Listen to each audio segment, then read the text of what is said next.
Hey everybody, and welcome to this episode of It's Your Birthday, the only podcast that gets you a gift every single week, and this week is no different, and that gift, as always, is video games, though lately it's not been. It's mostly Kid Rock trivia, but we're here again to talk. Last week was fun. That was a good time. Look, that was a wacky one. I can riggedy rap about Kitty Rock all the time, so that's no big deal. Kitty Rock? Do you Kitty think that's Rock. what he calls his child? Like, do you think? Kitty yeah. Rock. What is Kid Rock's? Is that Sun Rock? No, that's Lion King shit right there. That's a little too royal, I think. Yeah. It's Kid Pebble. Kid It's Pebble. That only makes sense. It's Little that Pebble. only makes sense. Dude. Yeah. I mean, fuck. Valheim, brother. What can you Last say about week, video games? Yeah. I gotta fucking say, man, I felt bad because like I went back and listened to some of the episode, and I remember you brought Valheim up, and my tone when you brought it up was I was like, oh god, one of these, huh? Yeah, I remember. Fuck. I remember. You gotta, then I converted 8 of you over to the light, but that's fine. Now I have a dedicated server running on my PC. Yeah. And You're like, wow, survival crafting, go fuck yourself. And I was like, it's pretty good. And you're like, yeah, eat shit. I don't give a fuck about twigs and rocks and fucking starving to death. And I was like, okay, man. And then the thing is, like, we were talking to a buddy of ours last night about it, and he was even making the point where it's like every one of those like kind of sucks, and for the most part, like, I know that they're one of your favorite genres, but you have to admit there are so many that are just blink and you miss it, and it's like so many of them come out and it's like, this is the next big one. The next big one. There are so many good ones, though. But there's a lot of bad ones. Yeah, I mean, that could be said of every genre, though. And it's not that, of course. It's really the flavor of the month and how can you capitalize on that money. The issue being that Minecraft was so big that everyone wanted a little piece of that money. So we got way more of them than most, but it's the same thing and they're easier to put together fundamentally than like a battle royale or a persistent online competitive thing, to where it's like into balance and all that shit. Yeah. So it's like, but yeah, you look at it, you got like Grounded is excellent. Minecraft obviously is great.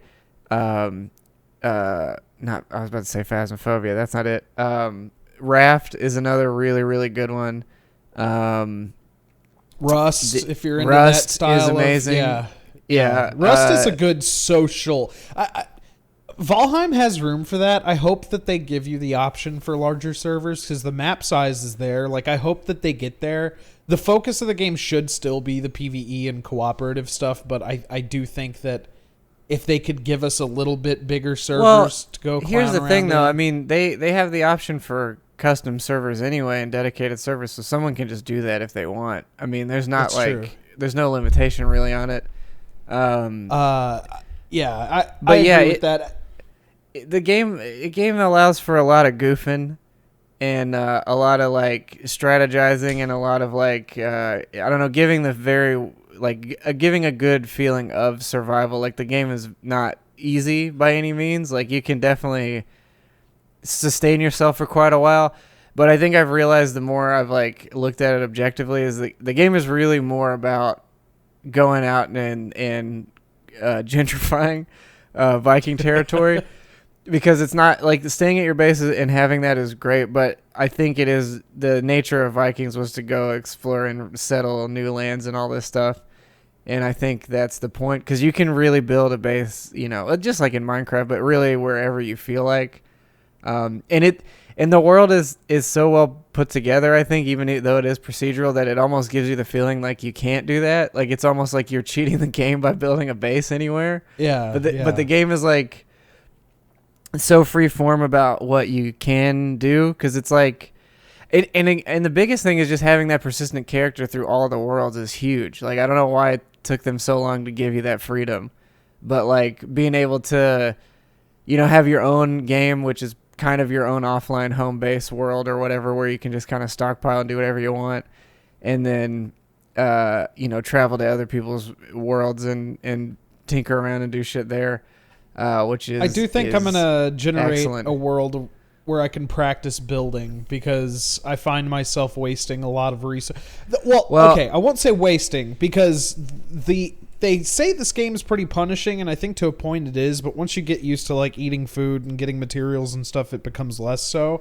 Where the building is really good is that, like, in a lot of games, if you craft something and like the craft fucks up or you get the resource back, except for like Minecraft, you always get reduced resources. That's most games. That's what I was saying. Is it's like here the best part of it is that it's a 1-to-1 return, which is across the board. Is I hope they never change that, because that is like one of the fundamental things of this game that makes it so much better. Because even in Grounded, it's like.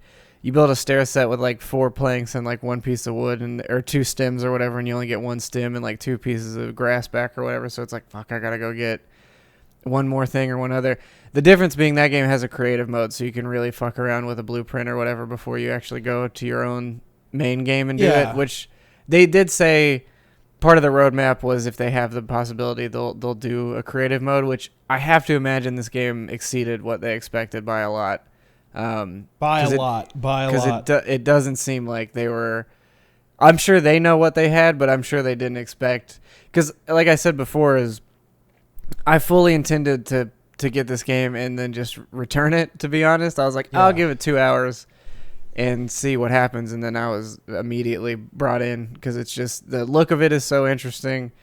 Even though it's like purposely dated, but it's like a PlayStation game put in the Unreal Engine, so it's like all the lighting it looks beautiful. Fantastic. Like there's some stuff about it that's just gorgeous, and again, I was talking to somebody on Reddit about it, but just the sheer fact that the game is only a gig and has so much in it is really like a testament to their development, which. It is published by Coffee Stain, which Coffee Stain is the same people that published Satisfactory, which is another game that's like largely impressive of what is actually capable of doing and what you can do in that game. And again, the amount of buildings, because you can build, dude, you could like basically the size of the island we're on, you could cover that entire thing with a factory if you wanted to, because that game just really lets you go nuts with however acoustic you want to be.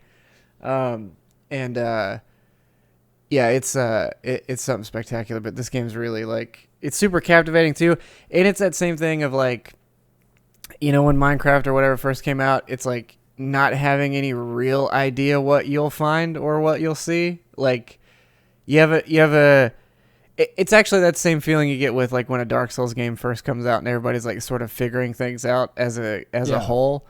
And this game, as long as you keep yourself like a little detracted, has a really good feeling of like discovery, I think, and really not knowing what you might come across. I mean, it's pretty wild that we'll go ahead and talk about it now. Like this thing skyrocketed in popularity.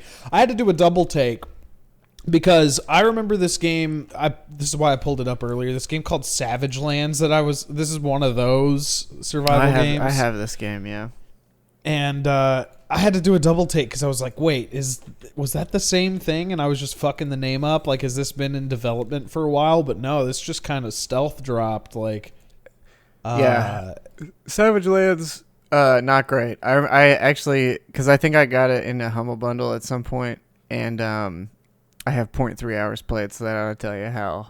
Yeah. Actually, we'll give a comparison. That one I have 0.3 hours in, and then if we look at Valheim, in 3 days I have all of the 35 hours. So it's been it's been one. It's been one for the books, which I'm somewhat bummed though, because I did just grab Neo 2 and I was like really excited to go through that, and I got the same thing. I'm on the last chapter of Yakuza, so we can do an episode about it. Last week we were talking about how we were going to have one lined up for this week to talk Yakuza, but that's going to have to, But hey, here's my experience with Yakuza, just for a second. And this is really petty and stupid. But so you get to the third location in the game. Won't say where, spoiler, whatever. There's a dungeon in there where it's like you get to the map and it's like, hey, you can like go underground and do this set of dungeons, kind of like in the first city you're in. It's a sewers of the town you're in, so it's the same thing as the other ones. Yeah, so I went through it and was like doing it, and then I was like, wait, I can't fucking get past this. And then I talked to you about it, and you were like, oh yeah, you got to change Ichi to a foreman. I was like, oh, okay, cool. Now, so to be fair, I did say that a while back. That wasn't. And then it just went. It went. Yeah, that wasn't new info. I did mention. I know I mentioned that specific because when I found it out, I was like, oh, you should do this because I didn't. It's like one mechanic that's never explained until you actually do it yourself. Well, I fucked up. And so I went through it, like, ran around the entire first floor, like, 4 times. I was like, dude, I'm missing something. And then you told me, and I was like, oh, fuck, okay. So I went and did the foreman, came back, went through the whole first floor again, and then got to the second floor and was like, yeah, I can do this. And all the fights were easy up until the very last one. And I lost. They got some tanks. And I'm not about to lose like 2 mil to respawn, right? I'm like, I got shit I need to buy. I could easily go grind out some stuff, but I'm not. Oh, no. I did pay for the respawn, but it took me all the way back to the end of the first floor. And that second floor took nearly an hour to get through almost. Yeah. Like, well, that's what I was gonna say. You like, well, one, it is an optional dungeon. And yes. 2, like you don't necessarily have to do it, and like one thing I'll suggest about that game is you need like all your characters should have some lightning attack because the majority of enemies are weak to lightning, almost all of them, and like I know I have Ichi has a breaker and then I don't know why I can't think of his name. Nanba is a mystic, and then I had Kuyan, I think is how you say his name. I can't remember his name now a little bit because it's been so long, and I'll forget all the characters by the time we actually get to talk about it. There was all 3 of them have an AoE attack. So if they didn't die by the first 2 AoEs, they would die on the 3rd AoE. And I pretty much wiped the floor with basically everything in that dungeon. Actually, all the way up until the technically 3rd Millennium Tower. Because there's like Millennium Tower, then True Millennium Tower, and then Final Millennium Tower, which is like the one where you need everybody to be like 99 plus or whatever. That one's rough as fuck, though, because I died immediately. Like, the first pull, I was dead. So that one. And those suck. If you think that's bad with the dungeon, those suck because the Millennium Tower, you cannot leave unless you beat it. So, like, as soon as you go in there, if you die, you go back to the first floor and you start over again. Or if you die, you just... I died on the first floor, so I just kept spawning at the first floor and getting killed immediately over and over again. So but they tell you, to be fair, they say, like, if you go in here, you can't come back out of here. I'll get back to it. I know I will, and I'll probably end up doing the tower stuff, but I'm honestly thinking about maybe doing... All you need to do is go through the Millennium Tower once, and that's the first tier of the 3-tier thing, and that will give you the rest of the story. That's all I need from you. I just got to get you to go through that tower. And then I'll say, generally speaking, the sewer has tankier enemies than the tower does, because that's the thing. You get to one of the guys with a sign, like it's called like the invulnerability board or billboard or something like that. Dude, that thing without lightning attacks is like abysmal. Like when I figured out lightning was it, I was like, oh well, this is easy as fuck. But then. Lightning and slashing are the 2 in that game that almost everything. If one of them's not weak to lightning, they're probably weak to slashing. Like that's the 2 that you need. So it's like Jinhyo, and then or not. What? I can't think of his name. It's the like punk guy with glasses. Oh yeah. Fuck. He always calls you Ichi-kun. I just can't think he was the leader of the Chinese mafia. I forget his name right off the bat, but yeah. No. That's Jinhyo. The guy that is the leader. That's the Gomi-Jewel leader. I'm thinking of the one of the. He was the Chinese Liamong. He was like the leader of them. He was in the Ijincho 3. Right? Yeah. Yeah. Well, it was the no, wait. Yeah, no, hold on. What am I? Dude, I'm not good with these names at all, too. Like, yeah, I know these characters and, like, what they've done. Jung Han and Zhao. Yeah. Yeah. Zhao is one of my favorites, even though I don't remember his name very well.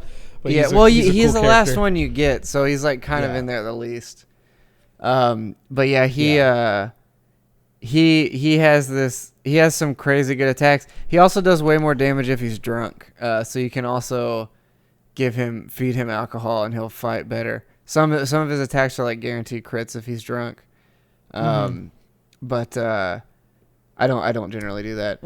We'll definitely talk Yakuza next week because I'll have that game beat this weekend. Sure as fuck hope so, because I'll forget all their names by then. And I guarantee you I probably will too.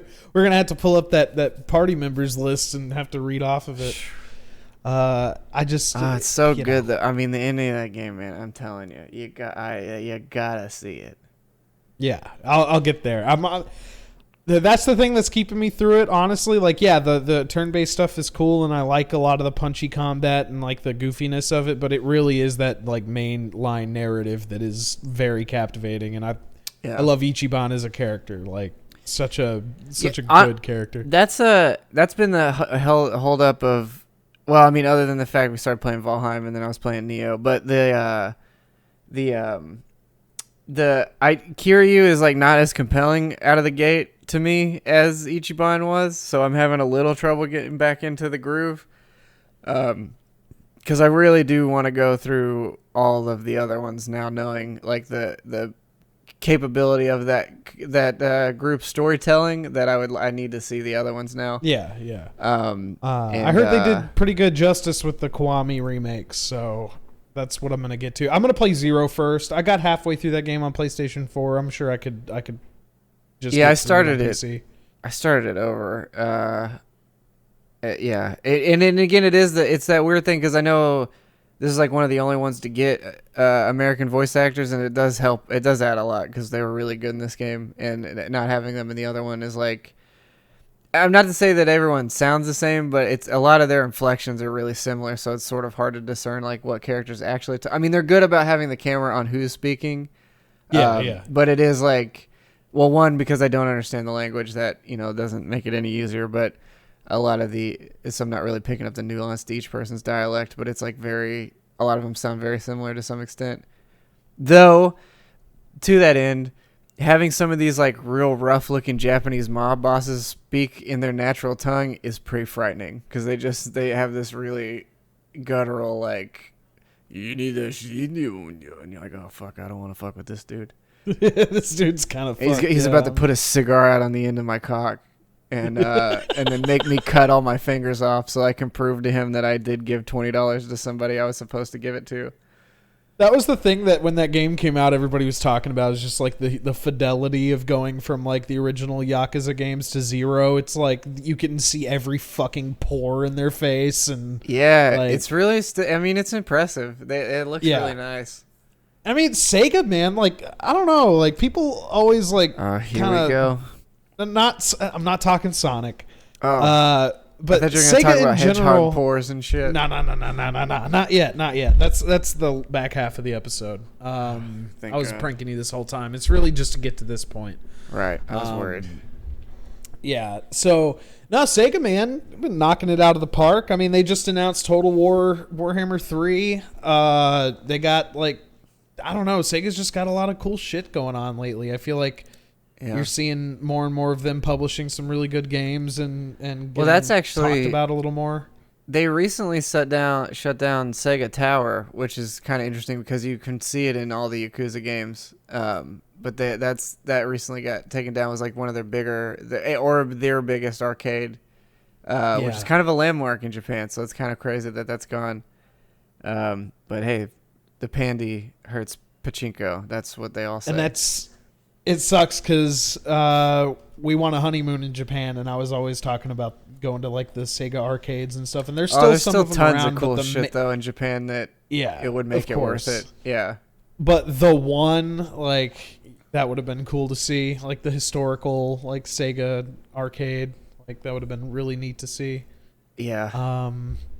But, hey, we'll talk. We'll talk next week. Definitely. I'm going to beat that game this weekend. That's my Scout's honor. Don't lie to me. By the way, we're recording this Tuesday, so if things happen later on this week, and we don't know about it, hey. Oh yeah, it's sorry, it was Sega's Akihabara Building 2 is the one that closed, which I believe is the same one from those games, but could be wrong. Yeah. So let's get into some shit. Just a few kind of big things happened this week. One of them's not even that big. It's just not really surprising. Sure. But this is kind of interesting. So, CD Projekt Red, they got hacked. They got cybercrimed, dude. Straight up cybercrimed because of their cyberpunk game. They got Netrunner. Because they got fucking they got straight up back walled through the through the mainframe, dude. They got the robots in the system now, and they're all typing away at keyboards, getting all their data. That's how computers work. Fucking chooms over at CD Projekt got fricked by net security, and they got their eddies hacked with cyberware and Jean Grey's an X-Man.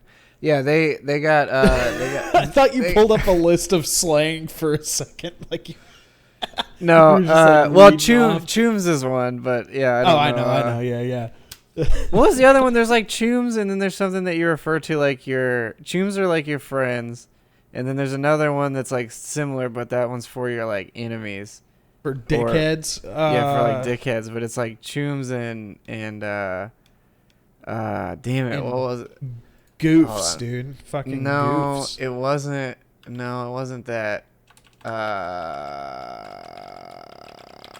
It wasn't that one. I know what you're talking about, though. I thought Chooms was the bad one. No, it's something else.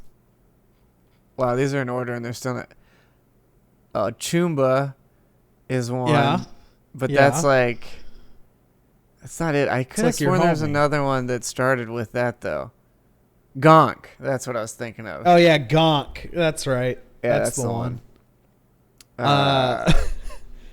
So the Gonks over at CD Projekt, they got kind of fucked. They got weefooled by their solo scream sheets when they scratched the Samurai Rocker Boy Ripper Doc output Nomad Net Pig. You know what I'm saying? Kibble Toy Jaina input High Rider Gonk Gato. I'm picking up what you're putting down. Gato. I know exactly what you're talking Corpo about. Deckhand Chumba Borgi. You know what I mean? Yeah. I know exactly what you're talking about. Zero Vidiot. You know what? This is how we're talking in the future, dude. We're already there. We're there right now. Dude, okay, here we go. Yeet Bay Ski Wop Weep. Yeah. Poopity Scoop. Yeah, I know Yeet all Bay, the current slang. Poop de whoop. Base God Bay. Lit. Adulting. So, I mean, we're not too far off from just saying dumb shit to each other. Like I said, we're there. We're already there. Yeah. Just real quick. So they got ransomware, which means that they get access to hackers get access to your back end, wiggle their way through the network, and then they basically encrypt. They encrypt all your data, and then they tell you in order to get everything back, you got to pay for it, or we're going to leak your info. So, CD Projekt put out a statement. This was in the saying second paragraph. Fuck you, basically. We're not doing it. Yeah, at the very end, they were like, "We have already approached relevant authorities." Or wait, hold on. Where is it? We will not give in to the demands or negotiate with the actor, being aware that this may eventually lead to the release of the compromised data. We are taking necessary steps to mitigate the consequences of such a release, in particular by approaching any parties that may be affected due to the breach. Then they go on to say that they have like a bunch of like IT forensic people looking through it and like proper authorities. But they also straight up share the ransomware message, which I thought was very interesting. Oh, wow, I didn't see this. Hold on. You've been epically pwned. Jesus Christ. Yep, this is what we're dealing with. No one that says that can even have any... As soon as I read that, I'm like, these fucking joking idiots. Yeah, so they claim in here to have copies of the source code of Cyberpunk 2077, Witcher 3, Gwent, and an unreleased like beta alpha of Witcher 3, possibly like whatever that E3 demo may have been. They dumped all the documents of HR, legal, everything. Encrypted all the servers. We understand you could restore from backups, which they said they're already doing. Yeah. And then, yeah, I mean, dude, so I work in IT, and shit like this happens a lot. I mean, we do a lot of work at my organization to, like, keep shit like this from happening. But, dude, when it happens, if you're not prepared for it, like... And that's the thing. Reading this, I was like, oh, CD Projekt's gotta, like... They gotta know what they're doing with shit like this. Yeah. It had to have been some shitty like firmware vulnerability. Like, I don't think anybody's going to lose their jobs necessarily over this unless they can trace exactly what system got compromised and how. And if it was like negligence, then yeah, some IT dude at CD Projekt's probably going to lose his job. Or if they outsource all this shit, they'll probably end up getting like sued or like in litigation about it. Dude, well, the thing about it is too, though, is like, say what you will about them again, but generally speaking, they're pretty transparent with most things that happen at their company. Generally speaking, yeah. I mean, so it it's took like a minute with the Witcher 3 stuff or with the Cyberpunk stuff, but they got there. Yeah, and so I think like, how really bad could it be? Like, if this information comes out, you know what I mean? Like, I'm sure it's like, hey, we already shipped Cyberpunk, we already shipped Witcher, Gwent's out there. It's like, yeah, you're going to get the source code of this shit, but what are you really going to do with that? That's what I love is like in the unreleased version of Witcher 3, and it's like, okay, but we got the good one, so who gives a shit? Like, okay, you go, well, we got the unreleased version of Call of Duty, and it's like, okay, people would be excited to see it, but they're not going to be like pissed off that it exists. Like, that doesn't make any sense. I mean, the thing is, like, some game dev isn't out there like wringing their hands like, oh, we're going to get all the code for The Witcher and we're going to copy all those mechanics. Like, I really don't think that that's happening. So I feel like anybody that's like interested could dig in and get the code out themselves if they really wanted it. Like, this is easier, but I mean, it's not like if you mod a game, you know the code and they let people mod the game. So the code's there somewhere to tamper with. It's not the whole thing, but I mean, back-end code's like a little bit different, but I get what you're saying is that like, yeah, these games are already so broken open that it's just like, you know, it's not that big of a deal. And like the accounting documents, it's like that's out there too. You can find that. They have year-end reports and all this other shit. It's not all the accounting stuff, but it's enough to give, to whatever.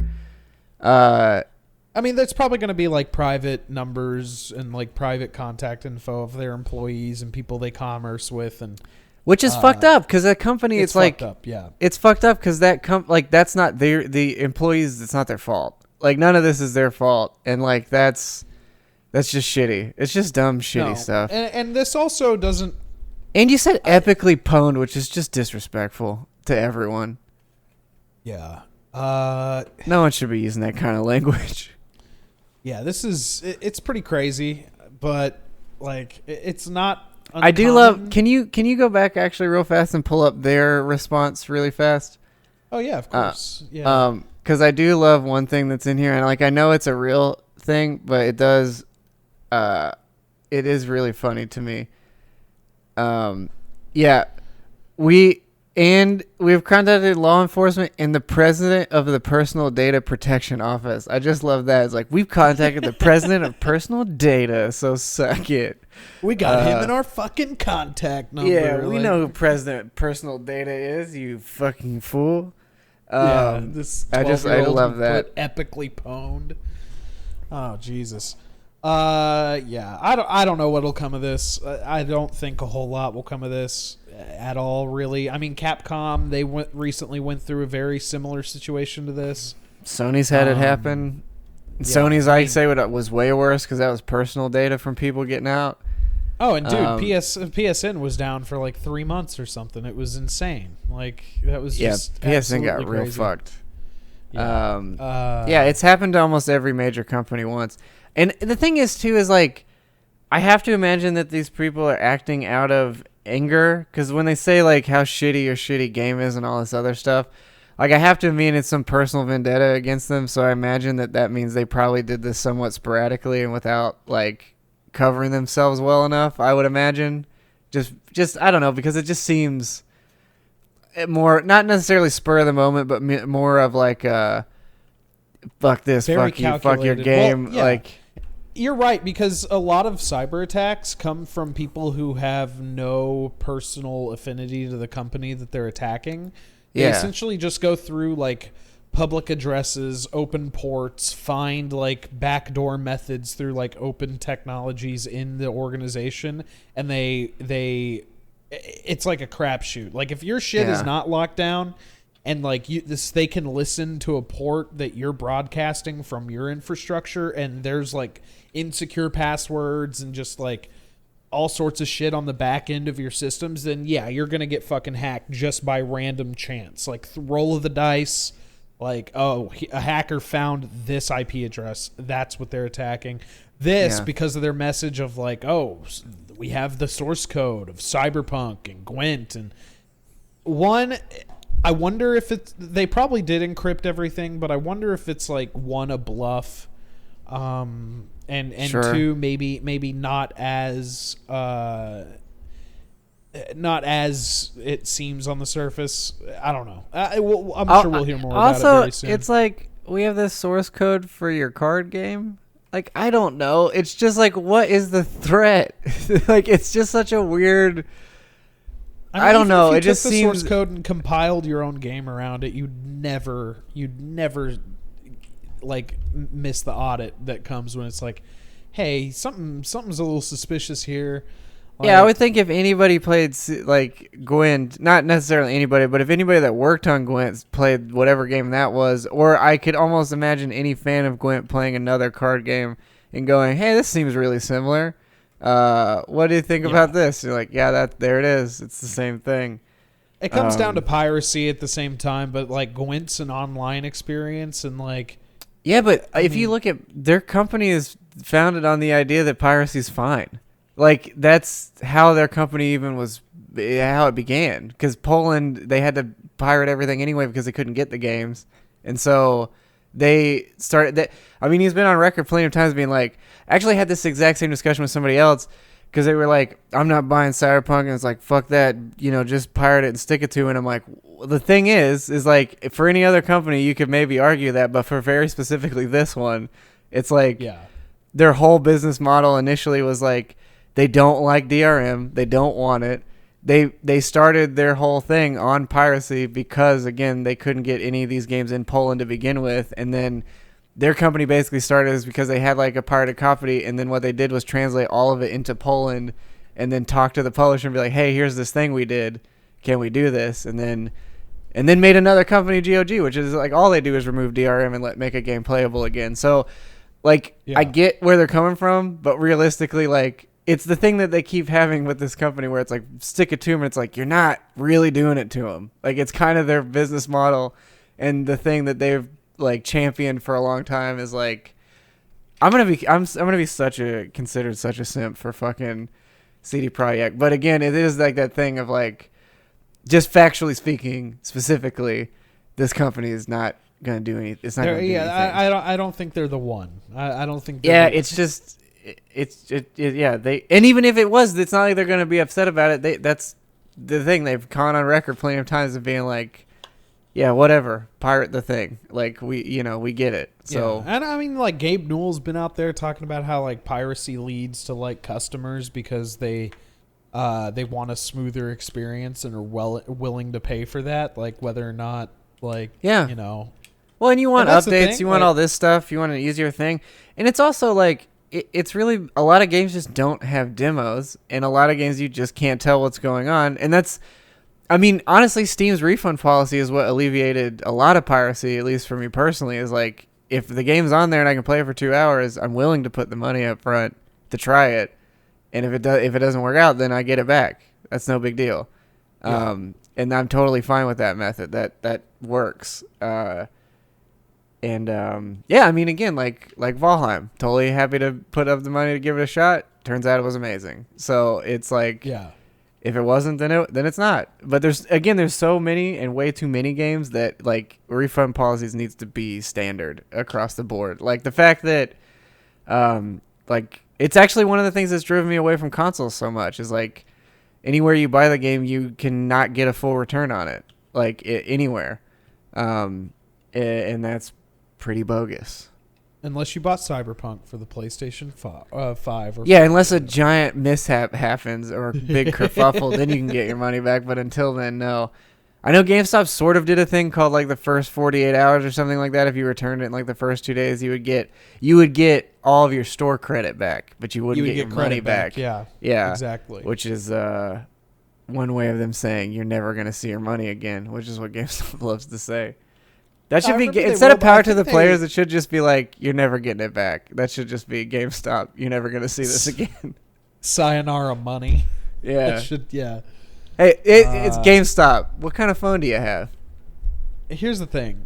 Just stop pre-ordering games, y'all. I don't know where I'm getting at exactly with this, but just stop pre-ordering games. Like it is that thing. Like I still do it, but I full well know the risk.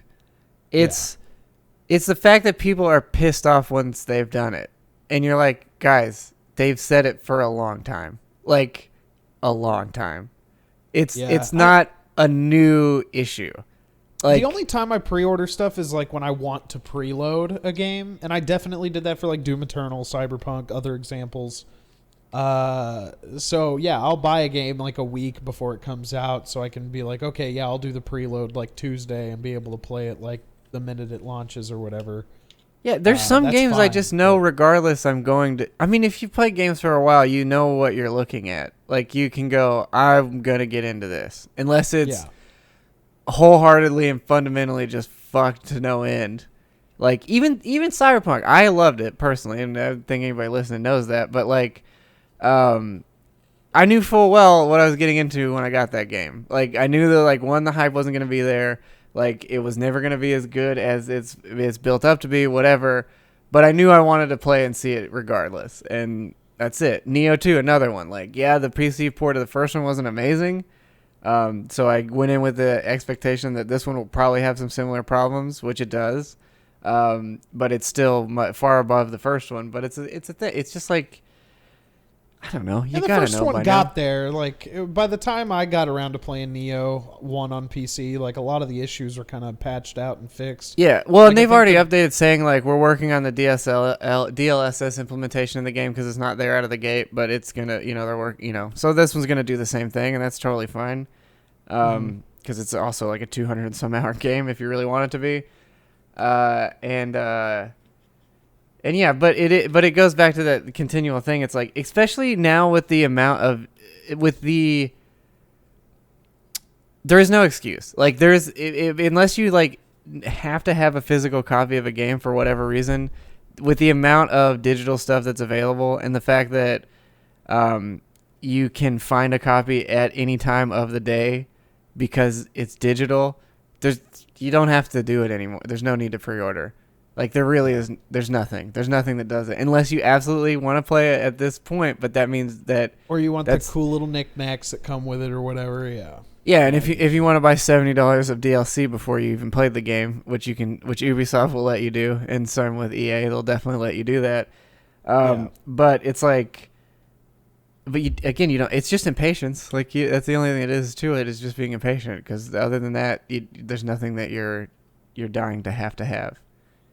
I just think that like the whole cyberpunk thing is like a big wake-up call, like, because the quality of games have been like a release it first, fix it later kind of thing, but like I think cyberpunk was almost the straw that broke the camel's back on like consumers anyway. So like Well, because here's the deal: like it led to like Halo getting delayed indefinitely again.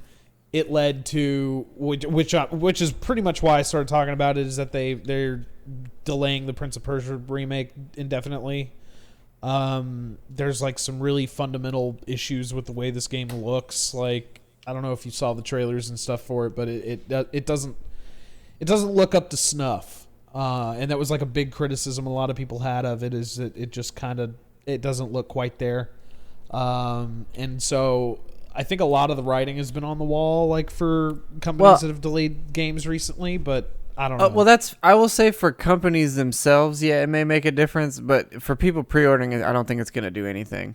Oh, like no. Not people pre-ordering, no. Yeah. For companies, yeah, it may make them wake up and do something a little different, but I don't know, because EA just, like we talked about last week, immediately announced the Mass Effect collectors with no Mass Effect game, so who knows if it's going to make them do anything fucking different. That's true. Did you see the Prince of Persia remake? I footage? didn't. I heard it was in existence, or in it was getting put together, but I haven't seen the trailer for it or anything. I mean, it's like an independent studio out of India that's like heading the thing, so like I get that some things are probably rough around the edges. It looked fine to me at first glance, but like thinking about like what a remake should look like, it I don't know. Is it a remake or a remaster? Well, they were kind of saying it was like both. Yeah, it's a remake. No, it literally says remake. Yeah. I mean, this doesn't look. I mean, it's not like amazing, but it's not. It's not fantastic, but it, like, on the surface, like some of the animations and stuff of this, like it just wasn't.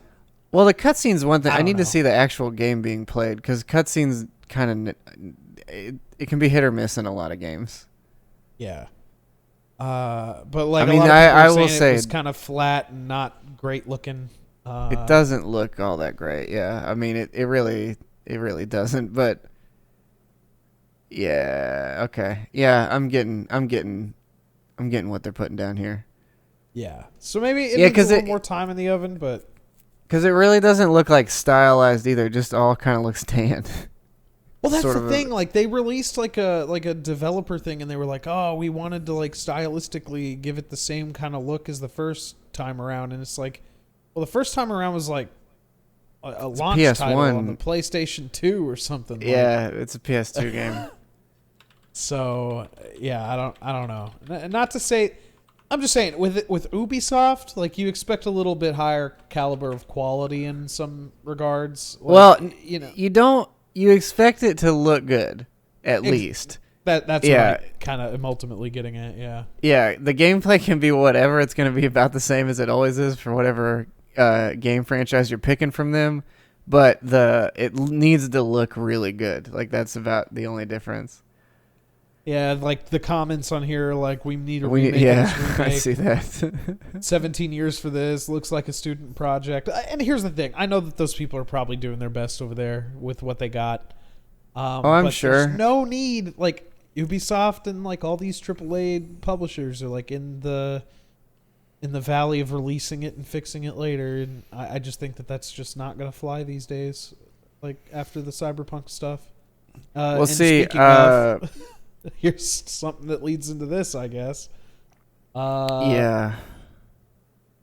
Is that, there was a report that came out of Bloomberg that EA is basically evaluating Anthem and its like status of coming back up, and if they're going to can it or not. And I don't know, man. What's your bet? Because I have a long-winded opinion, but what do you think?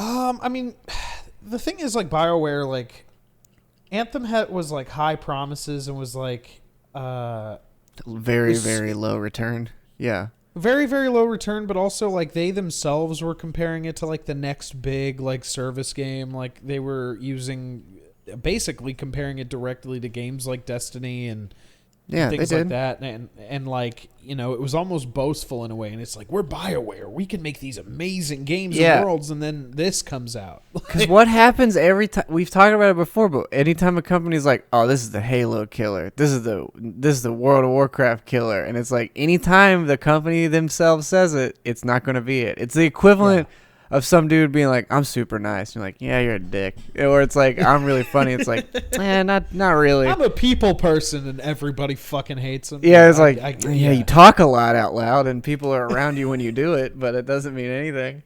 People respond to the noises that are coming out of your face. Like, yeah, all right. And it's mostly a, okay. Yeah, fuck, all right. This is happening. All right. Let's do it, I guess. Kind of like how you feel doing this show sometimes, but... Excuse me, dude. I'm kidding. I'm all right. It's only when you go on a 45-minute horned up, Viagra-fueled NOS energy rant about Sonic or perhaps Kingdom Hearts that I then go, okay, dude. But buckle up for the last hour of this episode. You thought we were only going for an hour today? Fuck no. Are you ready for the last hour of this? Dude, we only got 14 minutes left. You can't be. You can't have that much time. I'll just I'll blitz through this shit real quick. Well, I was gonna say I honestly think they cancel it. Like you think so? Because I think they cancel it because I don't know. I will say unless they've already made such headway, because it's been 2 years now. Unless they already make such headway that it's like better for them to release what they've got at some time soon, or at least announce it or whatever. I just don't know how they return. I don't know how they bring the hype back around in a positive way. I don't know what they do at this point to go, all right, here we go. Because even like No Man's Sky, I think it was like, what, 6 months to 9 months or something. And they were like, here you go. Here's the game we made. Even Fallout 76 was like, all right, here's within a year. Here's like, okay, here we go. But they already started making better improvements throughout that whole course before Wastelanders happened.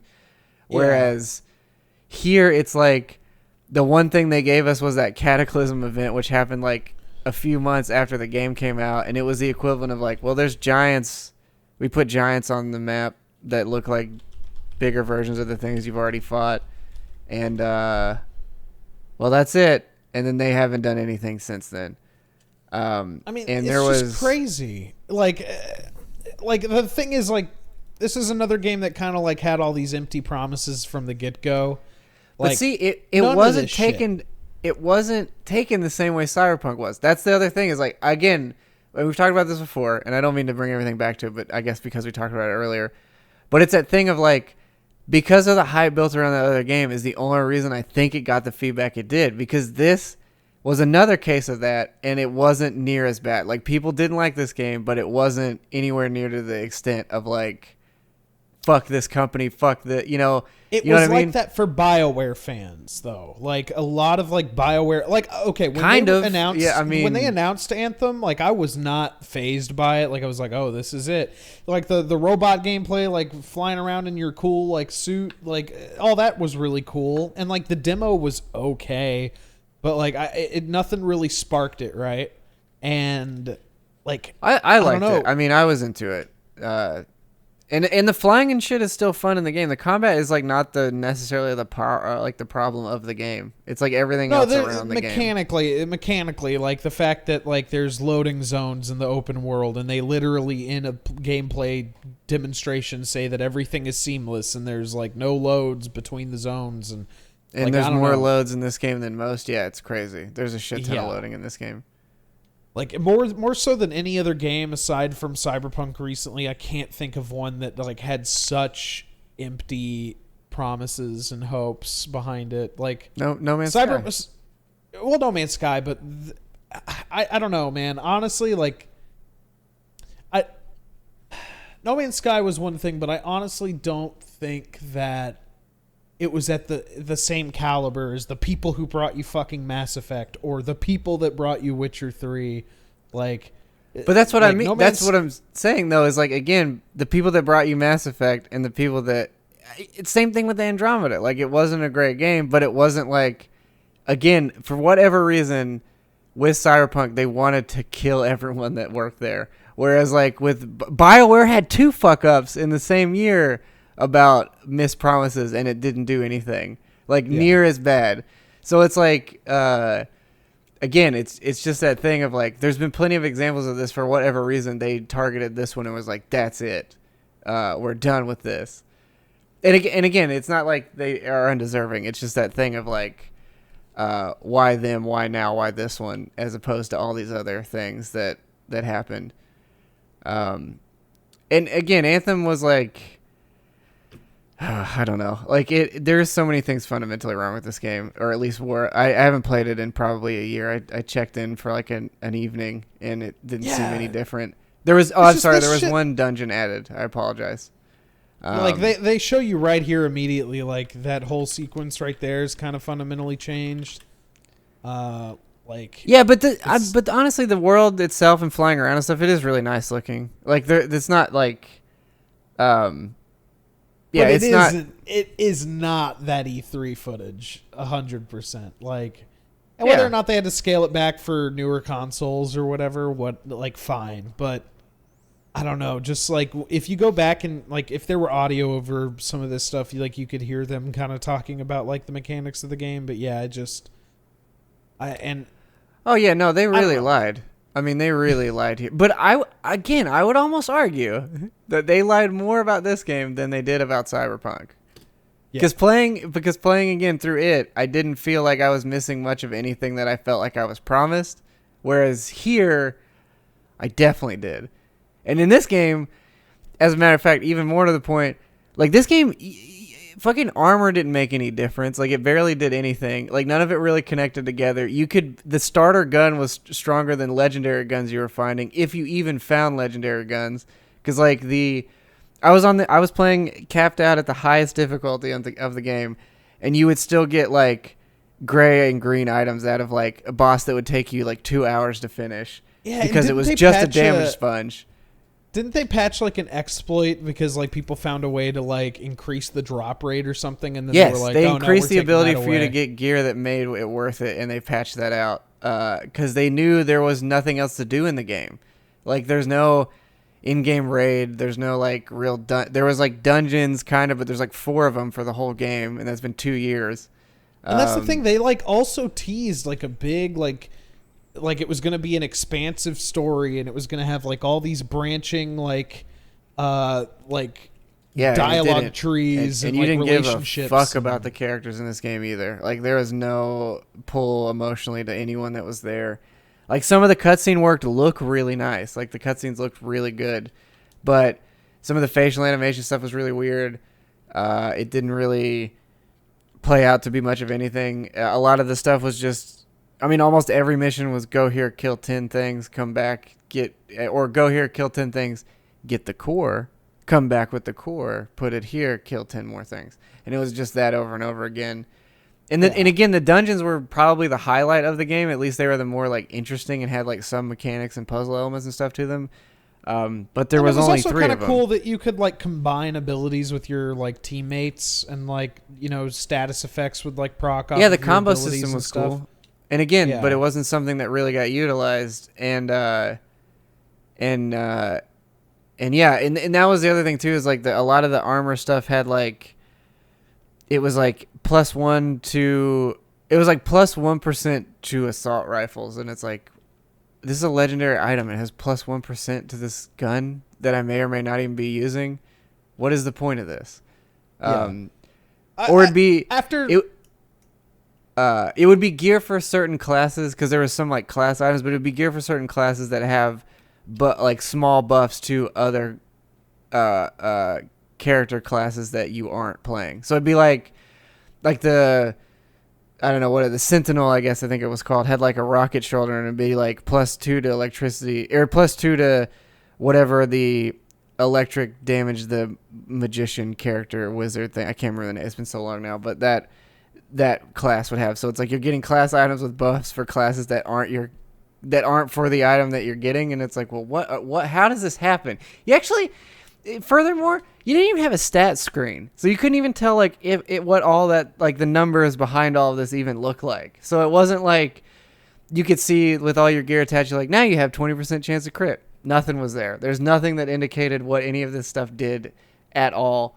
And you couldn't tell because the guns didn't work really because they were all like worse than the first gun and also not that different from each other because there's only like maybe I feel like 7 gun types. And I only mean types like there's like 4 pistols, like 2 shotgun, whatever. There was like, and then there was like a legendary one that had a cool ability on it, but if you didn't find that, then you're just shooting ahead a million times. Like, it's just...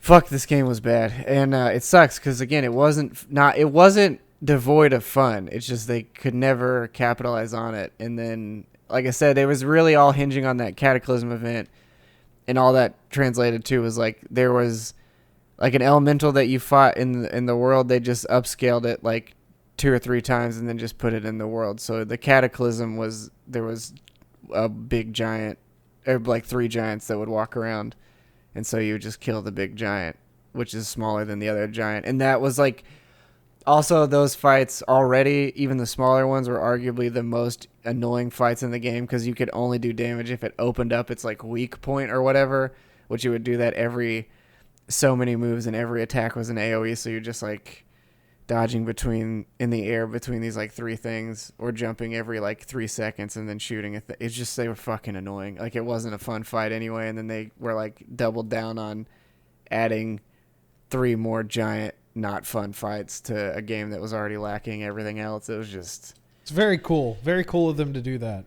It was a shit show. It was really bad. I was really erring upsetting. on the side of that they would actually try to fix it and make it happen. But after talking like to you about this and like knowing what I know, like I don't think that they will. Like after I don't this think they'll discussion, fix it. especially because it's not only the progression system, it's not only the multiplayer, it's not only the world and like the seemingly like closed off nature of everything, but fundamentally story-wise characters, like they would have to overhaul literally everything to make and it's and all that new content or all that reworked content or whatever would have to be it would have to be interesting to new players, and more so it would have to be compelling to the people that have somehow stuck with this game.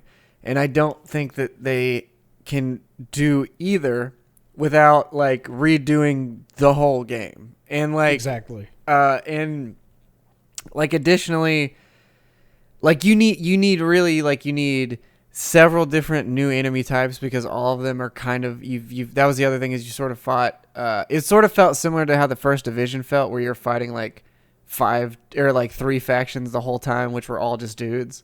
But this one was like you fought a few spiders, you fought the red guys, and then you fought like some gray guys. And again, the dungeon stuff had some really cool fight. There was one really rad fight with like this boss that would turn invisible and stuff, but pull water out of the walls and do some other crazy shit that felt really similar to like a really involved Destiny fight or something, or even more in line with like a really interesting like Dragon Age style boss, but done in Destiny or some shit. Like it was cool. And like it had stuff in it. Like you could definitely see potential around every corner. It's just, I don't think EA cares to. Well, I mean, that's the thing is like, right. EA is the company that buys companies all the time and just tanks them. So if they've got a project from a company that they've already had failures from, I don't think they're going to go, let's keep working on this already failure that you've had. And it just feels like BioWare's the last one that they have in the fist, right? It's like the last. Well, Respawn is really their big one. Yeah, but I mean BioWare, it's like people thought after Anthem, oh, this is it for EA and BioWare's relationship. I think if EA and BioWare were to split, I don't think that EA would immediately, because of the pedigree, I don't think EA would immediately like it'd probably be an Activision and Bungie situation where it's like BioWare can probably stand on their own at this point, like, and that's become more commonplace. Like who needs like AAA publishers? I think so. Really though, I honestly think so. I know a lot of the old guard of BioWare's not there anymore, but they still have, like, fuck, man. Dragon Age, like, the new Dragon Age has been talked about for years now, and it's still not out. They just announced, like, even after Andromeda flopped very hard, they're doing a whole Legendary remaster of the series, and they're also developing a new Mass Effect. So it's like somebody at EA has trust in BioWare, and I do think that they probably do have the pedigree to leave, or to at least, like, if the EA stuff were to go south, I don't think that they would completely shut down. I mean, I think they would look for someone to buy them. I don't know that they would stand. I really do, because I mean, I don't know. Like, I assume EA owns the rights to these games, though. Like, they own Mass Effect, they own Dragon Age. Of course, then they would get another developer to make them. It's like Bungie's not doing Halo anymore. But yeah, but that's what I mean is, like, what does BioWare then get? Like, what are they? What are they doing? Probably finally do something fucking new. Like, I don't like Anthem was their chance, but it feels like EA had their fingers on the pulse of that thing the whole time, like, just like tracking every moment of it. Like, if you hear about how the demo of that game was scrapped together, like essentially they had flying in the game like the week that they put that demo in front of an exec, and they were like, "Oh, this is cool. Yeah, keep developing it." Like the development horror stories of Anthem feels like EA's really had them under the gun. And and that's that. Well, that I think too, though, with the investors and everything. I think that's another reason why I don't think that game is gonna. I don't think they're gonna do. I think they're gonna just call it. Yeah. Because they also, the other thing is like, unless they're bringing people in to buy new copies of that game, they're not selling that game. Like, that's it. Because that game is the 2.0 is supposed to be, free update to existing owners. So yeah, I mean, like, you got people already enveloped in Destiny 2 and like Division 2 and the first Division to some extent. Like, yeah, and Godfall, Oh yeah, that smash hit Godfall. Got people crushing through Godfall right now, so they don't need another looter shooter. All their time's taken out. I got to get some of my money back from that fucking game, so I got to make some kind of joke about it. I mean, honestly not that. It was very flashy. Bad, it's a very flashy looking game. It's just like, I hear that game, like, once you hit end game, it's like you have no point in playing it anymore. Yeah, there's not much going on. It's fine, it's fine, but it's not. It's a $30 game at best. Well, hey, I mean, immediately when we're done here, we're gonna go play Valheim. So I mean, it is what it is. I mean, that's the plan. We know where our priorities lie. But anyway, let's go through some fucking video games. I want to kill that second boss tonight. Yeah, me too, dude. We need to do that. I gotta get to bed at least before midnight, but we'll make it happen. Yeah, that's 2 hours. Yeah, we got it. We'll go through this. I looked through it earlier. I mean, Dragon Warrior 3, Dragon Quest. That's what that is. What about it? What is Adventures of Dino Riki? Come on. We can look that up. I want to see what that is. Oh shit! Is this the precursor to Tomba? No, it looks like a fucking like caveman version of like 1942 or something. Hold on. Oh, are you just a pterodactyl? Nope, you have fairy wings and you're shooting fire at Vocaloids, I guess, or whatever. Horrible fucking filter on their emulator. Are you sure? Oh yeah, I guess it is. Yeah, that's not natural. No, it's not. That's a fucking. I hate. They actually who use this filter. It's whatever the Animal Crossing like pixel art thing is that you make, because it smooths out all the pixels to more like a more. Yeah, I forget what the smoothing. It's like HQ something or other is like the filter in emulators, but it always looks like shit. I fucking hate it. I bought the Mega Man Zero collection on Switch because it was cheap. It was like $10, and they have a filter in there that makes the games look like that, and I think it looks like absolute shit. Makes it look like it's drawn with fucking markers. Anyway. Fair enough. Yeah, yeah. Alex Kidd. Did you know they're bringing another Alex Kidd game out? They're making a new one. It's fucking crazy. Okay. Who is it? Is it Sega that's doing it? Yeah, they're making an Alex Kidd game. It actually looks kind of interesting. If you want to, I'll pull a little bit of it up. Yeah. I was actually close to buying one of the Wonder Boy games because that newest Wonder Boy game on Switch looks pretty good. I like the art style of it. Was this Alex Kidd in Miracle World? Yeah, in the Miracle World DX. That's the. Oh, so it's coming out on the 3DS. No, DX. Oh, right. X-Men. Yeah, this looks. I mean, this looks fine. I don't love this kind of art style necessarily, but this looks fine. Yeah, I mean, if you ever played an Alex Kidd game, it's one of those, just a little prettier. But yeah, it seems like it could be okay. It seems like it'd be all right. That was the time when Sega wasn't quite sure what their mascot was going to be, and then Sonic came around. I think the only thing, because I never really owned a Genesis, that my uncle had one, and I would play Vector Man. No, I play Road Rash. And the best game on Genesis is Gunstar Heroes, bar none. It's such a fucking good game. Yeah, I didn't play that either. I played it wasn't Road Rash, but it was Road Rash. Yeah, it was Road Rash is cool. I like the Road Rash games on Genesis. It was that, and then I played some boxing game that he had, and then God, I knew I was gonna have to say this with Sonic. I play Sonic on there. Fucking right. You and did. Everybody had a copy of Sonic because it came with the fucking thing.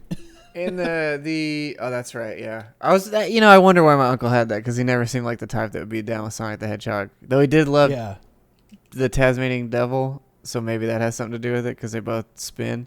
There was a Taz game for the Genesis I had that I really liked. You were on like Mars or something. I liked that game a lot. And then the Jurassic Park game. I rented that game like 12 times. It was like the Lost World, and maybe not the Lost World. You were playing as you had a shotgun. You were like you're shooting dinosaurs, like you're playing as Alex Grant and just shooting fucking dinosaurs all over the place. You're a paleontologist just fucking dinosaurs up for some reason. Mowing them down. Yeah. Yeah. But I remember playing that game a lot. Yu-Gi-Oh! World Championship. I mean, come on, dog. Pokemon Baldur's Coliseum. Gate. Oh, Dark Alliance. I don't know about the Game Boy version. The PS2 one was really good, though. Yeah, I played that game a lot on the PS2 with some friends. Champions of Norath, too. That was another one. Oh, yeah. That one was awesome. That was a great game. Yeah. I never played the Layton games. I always see them. They have like a new one on Switch, but I played a few. They're okay. They're kind of like visual novels in a way, right? Yeah. Like there's a mystery to it, but it's mostly a visual novel. It's a puzzle game. I think fundamentally, it's just it's a narrative driven, but it's a lot of puzzles. Yeah. I always had a cool art style. Like I always saw it and was like, hey, that's like really irreverent and cool looking. Like I want to play. There's a Phoenix Wright, Ace Attorney and Layton crossover game I would like to play, because it's like you're solving the mystery with Layton and then you're taking him to court with Phoenix Wright, and that seems pretty rad. You know what I mean? That's serious. Yeah. That's a real game. That seems rad, though. That is pretty good. Yeah. Let me see if Ace Attorney. That's another one I haven't played. I have the trilogy on 3DS. I just never played it. I think I need to. At some point. Yeah, here it is. Professor Layton versus Phoenix Wright, Ace Attorney for the 3DS. Sonic's Ultimate Genesis Collection. There you go. You got one. Yeah, there it is. Yeah, no, we know. It was more than just Sonic. That's like a bunch of Genesis games. Have you played? Okay, House of the Dead Overkill. I need to see if that is the same game I'm thinking of. Yeah, they turn this game into Typing of the Dead, and Typing of the Dead is dope because it feels somehow more like an arcade game than this game does. Oh yeah, I remember this. Yeah, I didn't play it, but I remember seeing this game. But they have Typing of the Dead, which is this exact game, but you type everything instead, and it's like one of the most fun typing games I've ever played. Because I think by nature of the way that all the stuff comes at you and it feels more like an arcade game with a gun, I think, more than just this weird slow motion mouse thing. Just imagine every zombie pup coming out. You got to type in guts, glory, farts, cheese. And it gets like increasingly harder. Like you have to type like 12 character words and stuff. It's like full sentences, and you start to have to use punctuation and shit, and then all this other stuff. It's really good though. It's educational. Yeah. Well, I mean, if you're trying to learn how to type, it's probably the most fun way you could do it. I will say, at QuakeCon too, Corsair had one of their booths set up, and you could test all their keyboards by playing that game. And if you got a certain score, they gave you a prize. That's cool. I remember that. And I think the first year they were giving out deodorant as well. Which God bless them. Everybody needed it. Shin Megami Tensei. I actually own this game on Switch. Or not Switch, 3DS. I actually own it. I should probably play it. I have so many because I picked up Persona and I was like, oh, I have a 3DS. I heard the Shin Megami Tensei game on it's pretty good, so I picked it up and then never played it. And I looked at it on the eShop a lot and never picked it up because I felt like I would do that exact thing. Yeah. Well, you're stronger than me. At times, I do. I will say though, the bookstore that I work next or inside of, they have one of the NES Game Boy SPs in there for like $120. Oh shit! Are you serious? Yeah, and I get a 15% discount too, so I kind of want it, but I shouldn't. But I do. Okay, want it. You got to make sure it's an AGS 101 model. You have to make sure it's an AGS. The backlight and all that. I know. That's right. Trust me, I went on a hunt for one for a few years and could never find one. I got one on eBay that was fucked up, and so I bought a third-party shell. I think I showed you all this. Yeah. You told me about it. I don't think I've seen it, but you told me about it. Yeah, it's cool. I need to get a new shell and like reapply it and stuff because looking at it, the screen's a little cocked, and it's enough to bug the shit out of me. Like if I was playing it in like circumstances, I'd probably never notice it, but. But it's a nitpicky thing. I get it. Exactly. I didn't inlay. Anyway, that was a whole rabbit hole I went down to. I'll take a peep at because they did have last week. They had a original DS for $55, and I wanted to get that, but it's already gone. I bought a DS, so I went on a huge like handheld buying spree before we started our podcast. Like, I have so many handheld consoles now, and I keep wanting to buy them, and I keep wanting to mod the fuck out of them. I would like to put my own shell on a Game Boy for sure, or an SP at least, because that's the one that matters, and buy an EverDrive like I did. So honestly, yeah, because that's the thing is like that's sort of the hesitation I have is like, well, I don't have anything that I would play on it. I got you, homie. I'll send you some good resources. Yes. Yeah. Yes. Then maybe I will. Yeah. When you're ready to pull the trigger, hit me up. I'm gonna look at it tomorrow when I get off work and see because I want to double check. Yeah, because it's I can't. I mean, never getting a PlayStation 5, so yeah. Might as well keep going farther back. I was really hoping they had a GameCube, and I was hoping they had a GameCube or a PS2 because I would actually like a PS2 again for definite. But anywho, that's video games.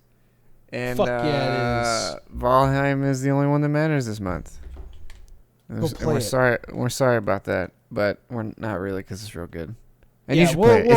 Also, it's $20, dude. Play the fucking Valheim. It's really good. Play it, and yeah, we'll be talking Yakuza next week if I can get over myself and beat the game. Do it. It's so God. I hope it has an impact on you the way that it did me. But now that you've been sitting away from it for a while, I don't know if it will. Fuck. I'm still invested. I'm still invested. I'm sure it'll resonate pretty well. It's so good, dude. God, it's so good. Anyway, that's video games, boys and girls. And mostly boys because I looked at the analytics. Goodbye, y'all. Later, y'all.